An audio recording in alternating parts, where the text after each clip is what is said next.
Miles of trash line our waterways. Smog clogs our air. Biodiversity is at a historic all-time low, and our climate is irreparably and drastically modified from its original state, and there's only one species to blame. So, is it a foregone conclusion that humans are parasites?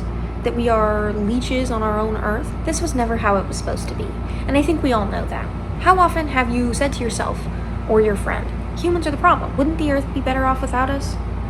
This is a common train of thought, and one that has permeated our social media feeds and our conversations. Maybe Earth itself would be better without humans. I would argue, technically, no, it wouldn't. It is a Western, New Age idea to view humans as voyeurs, as outsiders, as unnatural in our own landscape. Sure, humans have not existed for the entire wizened age of this rock that we call home. We are a frankly sophisticated species that have evolved with our landscape to survive. We breathe the air that our atmosphere provides. We sate our thirsts with the water that flow in the copious rivers. We can eat vast amounts of the plants that grow on the earth, and the remaining plants often provide antidotes to common diseases. We exhale the gas that our trees breathe. The idea of forest bathing, or actively spending prolonged time in forest systems, has been shown to promote lower cortisol, lower pulse rates, and to lower blood pressure.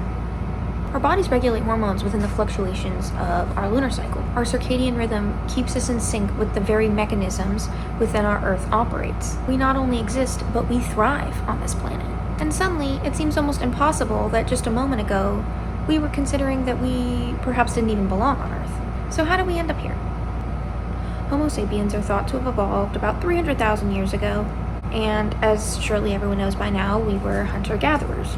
Many think that early humans took up a smaller amount of land as we do now, and thus left a smaller impact. However, recent studies have shown this actually is not true.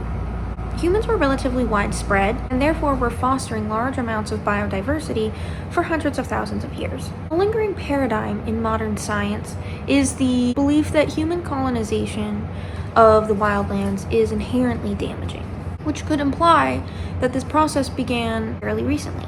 However, humans have inhabited the earth in residential, agricultural, and densely populated regions for quite some time. It's only within the last 15,000 years or so that humans have greatly decreased the biodiversity. An obvious shift that can be seen in these past 15,000 years or so is the change in the way that we've approached agriculture and rangelands. This is congruent to the increasing lack of biodiversity. The rise of the Industrial Revolution also spurred on a shift in our mentalities towards consumerism. This decreased our connection with nature and spurred on the loss of indigenous practices such as traditional ecological knowledge and land management practices. Therefore, we can see it was never early human inhabitation that was inherently the problem. Indigenous people have settled in and lived with the land for centuries. A recent article in earth.org discussed the loss of indigenous land management practices and traditional ecological knowledge, stating, and I'm going to read the quote here, "Efforts to achieve ambitious global conservation and restoration agendas will not succeed without more explicitly recognizing, embracing, and restoring these deep cultural and societal connections with the biodiversity they aim to sustain. We have long since understood how to nurture our environment. However, this knowledge has been set aside for profit. We have prioritized the accumulation of development and industrialization with no regards for the cost. We were never meant to view the earth as simply a means for extraction. In turn, we have become consumers of the very goods meant to sustain us. This is not an accident. Since birth, we have been taught and have grown up learning that sun provides vitamin D, trees provide wood to build houses, animals provide food. A good must always give something to provide inherent value. So what good is that product once its value has been extracted or violently exploited? What good is a cow once it's finished its banal life cycle of birth, fattening, slaughter? What good is a man once his spine has been twisted from brutal labor and his fingers can no longer produce the goods that are required of him? The profit of Earth's exploitation cannot be removed from the cost required of the marginalized communities that sustain it. This can be traced likely back to the beginning of time, but off the top of my head, I'm thinking of Columbus when he was writing about indigenous people.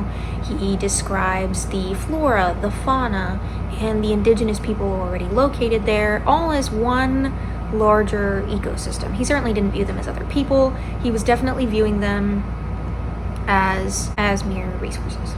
Women have been viewed through this perspective throughout history, alongside communities of color and the working class. Labor has and always may be seen as a good to extract from the working class. Of course, while this is not new, it has begun bleeding into the very framework of our society. Now, a larger portion of the populace, perhaps those primarily accustomed to some type of privilege, are now unable to ignore it. We are not at fault for viewing ourselves as something damaging to our world, because, simply put, we are inflicting damage. However, that is not all we are capable of.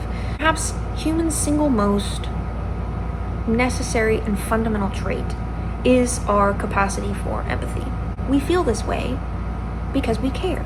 So of course, it's in a corporation's best interest to keep feeling downtrodden, desperate, and helpless, reminding us of the harm of our inherent existence. Look, you couldn't even drink that drink without using a straw. Look, you can't even ride your bike to work. You have to use your gas-fueled car. Never mind they created the car-dependent infrastructure that we are all existing in. We feel stuck and we feel helpless. It's a dangerous place to be. We are numbed through doom scrolling. We feel paralyzed. We are numbed by the constant influx of information that we are receiving, and we are being force-fed a machine that threatens to take away our ability to think for ourselves. This is a largely complex and convoluted issue, but there is a massive bystander effect happening right now where we are kind of frozen in this ill-placed guilt complex. So we can challenge that perspective. We can push back on the idea that we are just extractors or we are just damaging. We are inventors and we are artists and we are creators. We can make beautiful things happen. We can make beautiful and positive changes in our landscape. We have brought species back from extinction. We have reversed trophic cascade in Yellowstone, discovered how to fly. By recognizing the positive impacts of our existence, our natural connection with the earth, our landscape that we have evolved alongside, by recognizing our empathy towards this issue exists for a reason and it is an asset, we can work in opposition to the real parasites on earth, those who do seek to devour the flesh and suck the fat from the bones. So go and touch some grass today. Not to get anything out, but to remember who you are and immerse yourself with people who think this way. Breeding Sweetgrass and Gary Snyder's Turtle Island and works that really place you alongside the earth instead of setting you apart from it, because you are not a parasite.